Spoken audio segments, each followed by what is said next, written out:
welcome to the SoFa. I'm Genesis Mosquera. And I'm Mario Hemindra. We're your hosts for today. This is our first official episode of the SoFa, a show that features people, organizations, and communities that make up Southern Fairfield County. The SoFa is produced out of CT State-Norwalk. Watch for the program every other week. It'll also feature rotating hosts. Mario, can you tell us a bit about yourself? Sure. My name is Mario, and I oversee marketing and PR at CT State-Norwalk. My interests are hiking, running, listening to music, and traveling wherever I can. What about you, Genesis? I am a guided pathway advisor here at CT State-Norwalk, and I'm also a co-advisor for a student club called the Organization of Latin American Students. Big shout outs to Mario for helping us with the marketing on that. Some of my interests are hanging out with my pets, watching sports, and I do have to shout out my Yankees. Let's go Yankees. Let's go Yankees. Today's program is built around the theme Getting Started. We'll begin by introducing you to CT State-Norwalk.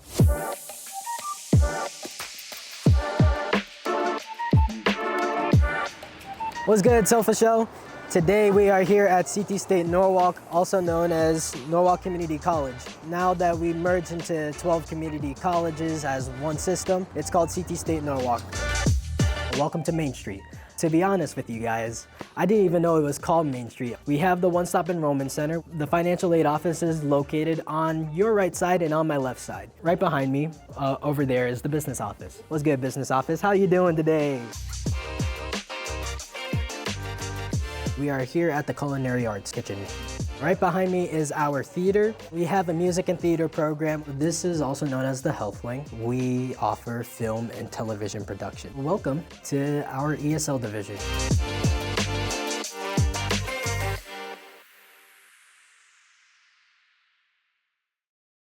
Next, we visited the Human Services Council in Norwalk to learn more about its supportive housing initiative.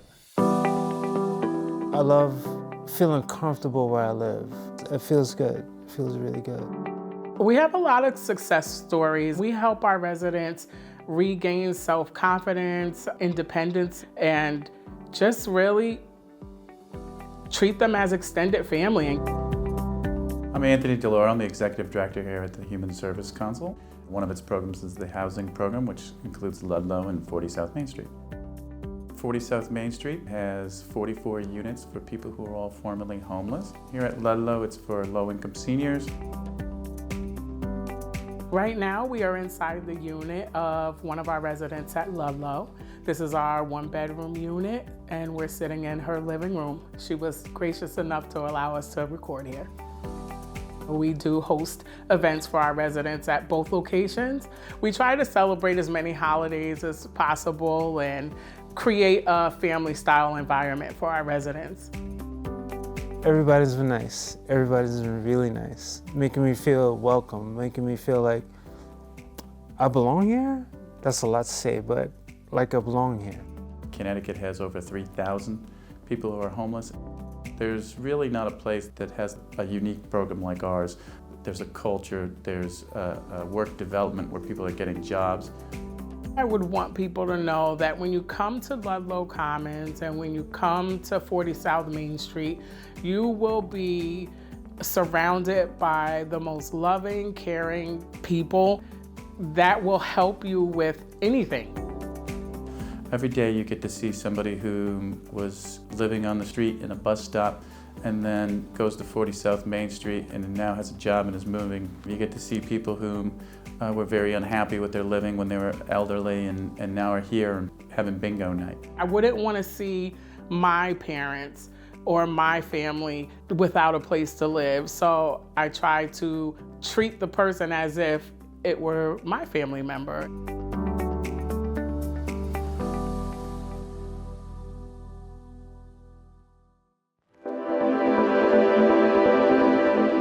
So today, we're happy to have Laura Smits in our studio from League of Women Voters. Hi, Laura. Hi.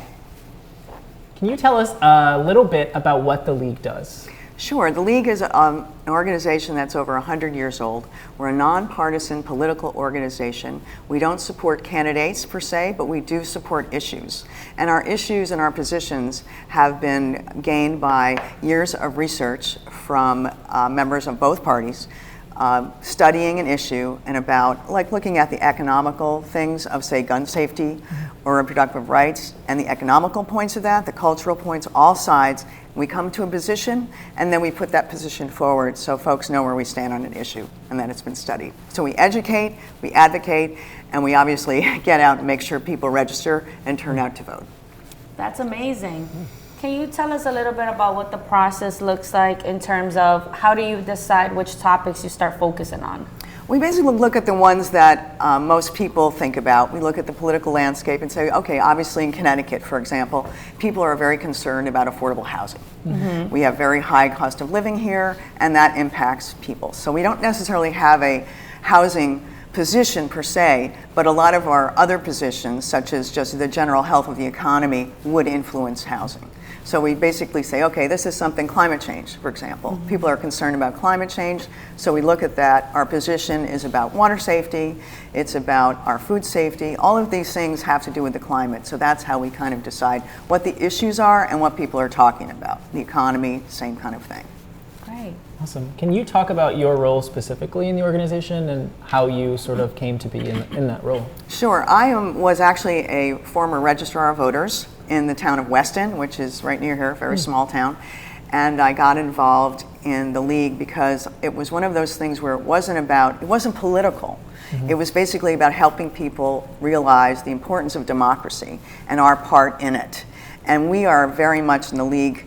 We don't care how you vote, we just want you to vote, and we want you to understand what you are voting for, right? As opposed to just going in there, I don't care about it. Well, we want you to be educated so that you know. So I like that part of it because it wasn't like choosing sides. It was basically about, let's get everybody in to the representative democracy that we have, because honestly, it's very disturbing to see that, especially like in the most recent presidential, 2020, 80 million eligible citizens chose not to vote in that election. That's a presidential election.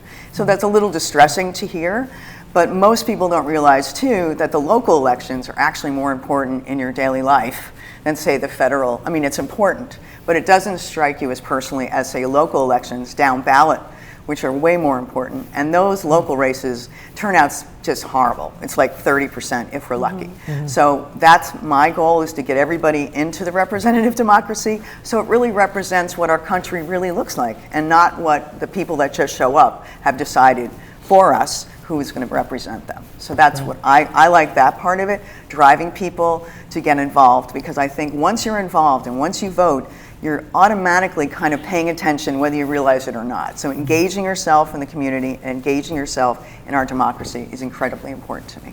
Absolutely. Now with that topic in mind, what would you like our region to know specifically about the upcoming elections? Okay, well, Connecticut, today is the first day of early voting in Connecticut, which we have not had before. We tried it out during the primary, which was a good time to try it out. But today is the first day of early voting. It starts today and runs till November 3rd. And this is something that we all voted on 2022. We have to put the ballot questions on the even years when more people show up. But the state said we want to make it easier for people to vote, give people more options as opposed to just on election day. And so this year, this general election, we have 2 weeks basically of early voting. And you can vote on the weekends, you can vote late nights till 8 p.m. on the October 29th and 31st. So that's really exciting to me that we are making it easier for people to vote in Connecticut, because our election laws are all in the Constitution. We're the Constitution state, right? Mm-hmm. But it makes it very difficult to modernize or change things. So we have early voting now, which helps. And you might have seen on the news what happened in Georgia on their first day of early voting. They had over 300,000 people vote, which was unheard of. So people want more convenience in voting, and that's what we're here to give them. That's what we're hoping to have with the next question that's on the ballot about no excuse absentee balloting, so that everybody can get an absentee ballot without an excuse. We are one of only a handful of states that still needs an excuse to vote by absentee. So we're trying to correct some of these things. People said, but you're a progressive state. How is that possible? I'm like, because of our Constitution. We have to ask the entire electorate to change. So that's what we're hoping people vote yes on that question, to get absentee ballots for everyone. Thank you. Yeah. Yes. I think it's really difficult. A lot of times people will think okay, well, I can only vote on this specific day, and I either can't take off work, or I have to take care of my kids, or something else is going on, and so I'm just not going to vote. Right. And that's one of the hardest things is, it's so important to go out there and let your voice be heard. It is. And so when you think about, okay, there's just one specific day, it's so difficult to do that. So the fact that we have early voting, we have the opportunity to give people the chance to let their voice be heard is really, really important. Right. So. And it's kind of, people always say, well, my vote doesn't matter. I said, if your vote didn't matter, why is it so many people are trying to suppress votes across the country or take your rights away? Yeah. So it clearly does matter. And when, in fact, during the pandemic, I don't know if you recall in 2020, the Secretary of the State sent absentee ballot applications to every registered voter. Not absentee ballots, but applications. And what happened was people used them, and 650,000 people voted by absentee, creating the greatest turnout we've ever had for an election, almost 80%. So clearly, giving people more opportunity to vote is what people want. We want convenience, we need more flexibility, and why shouldn't they have it? Why are we trying to keep eligible citizens from voting? What's that about? So this is important that we get these things just done so Connecticut can join the ranks of the rest of the country and make it easier for folks to vote. For folks out there who are learning about absentee ballots and they don't know how to go about it in terms of the application, does your organization offer any resources with help? Yes, if you go to our website, lwvct.org, we have all kinds of information there. And most of our information, by the way, so you know, links to the Secretary of the State's office. That's really, in our opinion, the best way to get your source. Go right to the source. Don't trust Reddit, don't trust Google. Go right to the source. The Secretary of the State's office has a lot of information, and that's myvote.ct.gov, I believe. I don't know about that one. But anyway, that's where you should get your information. They have a lot of stuff online now that they didn't have before, and you can find out all of the things about the absentee ballot application. And it looks a little daunting because, and this is one of the reasons why we're pushing to have not need an excuse, because you actually have to say, I'm not going to be here, I'm sick, I'm this, I'm that, and you have to sign it.